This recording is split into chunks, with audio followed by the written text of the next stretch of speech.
5 दिवस तुझी गावठणवाडीने वेळीवाकडी सेवा केलेली आहे.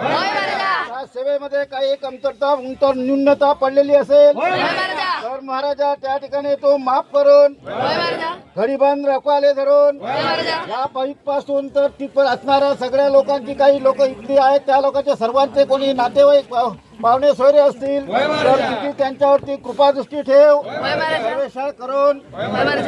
आणि महाराजा या ठिकाणी तू साकार झालास. जो निराकार रूपचा होता तू साकार झालास आणि साकार झाल्यामुळे या ठिकाणी तू अवतारलंस. तर तुझी शक्ती या गावठणवाडीची भक्ती याचा गणित याद कर. आणि आतापर्यंत ज्या काय गोष्टी झालेल्या असतील नसतील माहीत असतील त्या बाजूला टाकून दे. सत्वगुण असा तुझा तो सत्वगुण उभा कर. महाराजा त्या ठिकाणी एकी टिकली पाहिजे.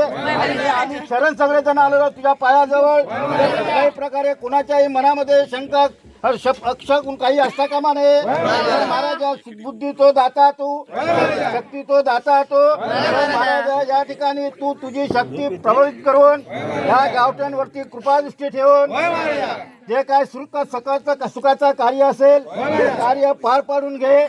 आणि आज जसा उतरलास तसा तुझा विसर्जन सुखाचा करून घे. आणि ही संपूर्ण असणारी तुझी शक्ती अशी प्रभावित करून आम्हाला सर्वांना सुख समजते. इथपासून मुंबईपर्यंत असणारे कामधंद्यासाठी गेलेली मंडळी असतात त्यांच्या पाठीशी उभा राहून कल्याण करून सुख समाधान नोकरी धंद्यामध्ये त्यांना यश बरकत दे. त्यांच्या घरामध्ये प्रत्येकाच्या घरात तुझी सेवा केली त्यांच्या मनात काय काय असेल त्या गोष्टी त्यांच्या परिपूर्ण कर. अशा प्रकारे